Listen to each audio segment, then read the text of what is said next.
I guess I'm going to move back to yourself and your career. We're having the Olympics in Tokyo this year. It's been nearly 4 years since you medalled in Rio.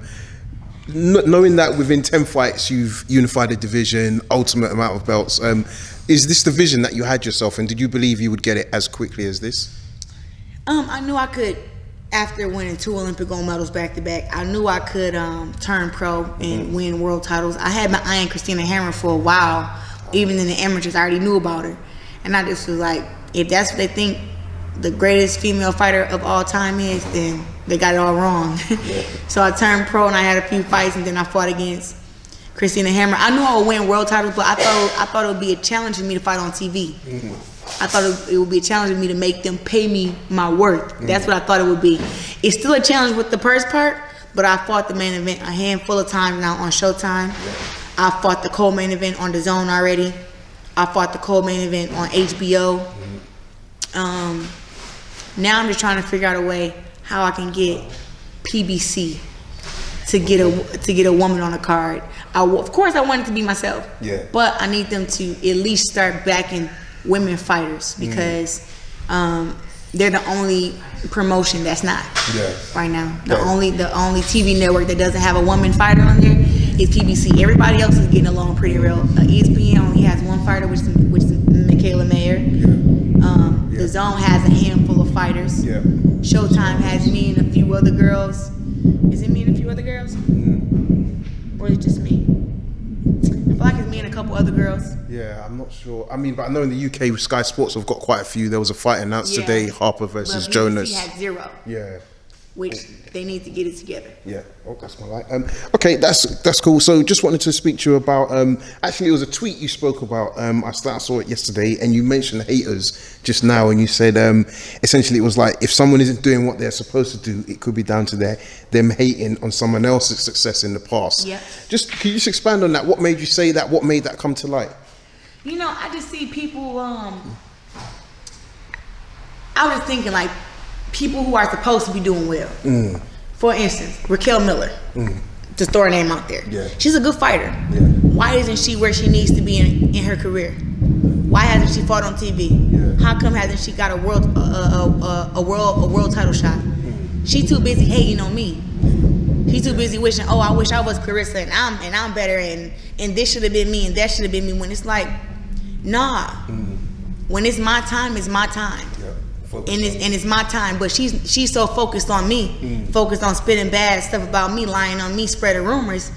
She can't even focus on her own career and make the right turns to get to where she want to go, because she's too busy being a hater, too busy trying to troll me. Like, she's mad that I blocked her on social media. I don't have to respond to you. I'm a 3-time division world champion, 9-time world champ, and I offered you to fight twice. But now the story is, I'm afraid to fight her. Why? Yeah, I think that's a fair statement. When you look at your record and since you've been in the game, who would you not want to face? I'm sure even Savannah Marshall. I know that was a loss in the amateurs. If the opportunity came up, you would fight her again, right? Absolutely. I've actually, me and my team reached out to her team last year. They're like, oh, Hannah's not. I mean, not Hannah, but Savannah's not going to fight you till she has 16 fights and has a world title herself and all this stuff. And it was like, psh. The girl got 5 fights right now. You want us to wait till she get 11 fights? She been pro 3 years, only got 5 fights. You want to wait till she get 11? Yeah. But I'd be like, you know what? It is what it is. Yeah. You know, I just know that she knows me and her were face to face, and she said she reckons that she'll beat me again. And I stopped the interview and looked at her, and I said, no, you won't. You know you won't beat me again. Yeah. And that is the truth. You know you won't beat me again. You just saying that for show, but I can see she got totally uncomfortable. She got so used to saying it on camera when I'm not around and nobody checks her on it. But when I'm right there, I'm gonna let you know, no, you can't. Yeah, I've got to say, I love that energy from you. Even we met last year at the Boxing Writers Association Award, and you were getting a lot of respect. And I think I said something at the time, and you checked me, and I was like, okay, yeah, Claressa doesn't play. What happened? I said, I love your arrogance, and you said, no, I'm not arrogant. I'm confident in the self-belief, and I like that because it was a wordplay, you know. Yeah, you know, I think people get it wrong with being. People don't know what humble means. Yeah. And that's what I like. People say that I'm not humble when I'm probably the most. I'm one of the humble champions in boxing, and I say that because of my actions. Now, what I do inside the ring and how I carry myself, and when I talk trash, that had nothing to do with being humble. Not being humble is when you do all this trash talking, but you don't even train.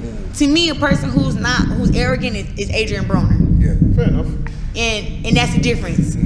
Adrien Broner, he'll talk a good game. He'll talk about you, blaze on you, do everything, and say he's the best fighter in the world. He's one of them, but he never performs. Which I wish he would perform because he has talent, but he doesn't perform. Me, I'm actually one of the people who I speak to my fans. I take pictures with my fans. I mean, you're doing camps with them. I mean, for I do. I'm doing this GWOAT camp. Yeah. I'm interacting with the fans online. I also too train very, very hard for all my opponents, and that's me showing my respect for them. If I was to just get in the ring with the girl like, I ain't even got trained for you, you suck. That's being cocky. That's being arrogant. Yeah. But all my success comes from God. And that's the thing. I know it's way bigger than me. It don't have nothing to do with just me. Yeah. God got me here, and God continues to keep me here. Yeah. I do my part. I train, I work out, I pray, I run. But God overall is the decision maker. He opens up these doors and these opportunities. All I do is be ready for the opportunity. Yeah.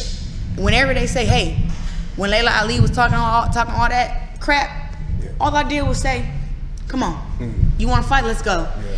That's it. Yeah. Because God has blessed me already. He's already told me, no matter who you get in the ring with, you're going to beat them. Yeah. He's told me that already. Well, I mean, so now that that's already told to me, I don't underestimate nobody. I still get in the ring and train. But they have to understand, it's my relationship with God that keeps me humble. It's not even about being nice to fans. I know that it's not me doing all that I'm doing, even though it's Claressa Shields' name on it. Yeah. I always let everybody know, God, I'm thankful to God for putting me in this situation, for him blessing me with the gift that I have, the gift to box like Sugar Ray Leonard, you know, the gift to, sometimes people try to compare me to Deontay Wilder and Mike Tyson. Obviously, even the Triple G, when you walk people down, and not in a disrespect, but like you walk fighters down and just take them out. I know how to fight, and that's God bless me. God bless me, because sometimes even when I'm watching footage, I'm like, man, that's crazy. I can't believe I'm in a movie like that. It's crazy to me. It's amazing to me. Yeah. And I just want you mentioned Layla Ali. Now, I don't know how serious that is, but I did want to ask you about women's boxing, and who do you feel would pose your toughest challenge, whether they're a professional now or somebody that's potentially coming through the amateurs? And not necessarily beat you, but just the toughest challenge. I can't even say the toughest challenge. I just know that I get prepared for everybody to make it to where it's not tough. The day that I have a tough fight is the day that I don't train, or the day that I do something incorrectly. And now I'm at a point in my life where really I do everything correctly. I don't eat meat, vegetables, a gallon of water a day. I'm running. I have a strength and conditioning coach. I have a nutrition team. I have a great coach. I'm constantly learning about boxing, constantly fixing my game, constantly adding more stuff to the toolbox. So I don't think I'll ever have a tough fight, and if I do, she a bad girl. I tell you that. No, and that's fair enough.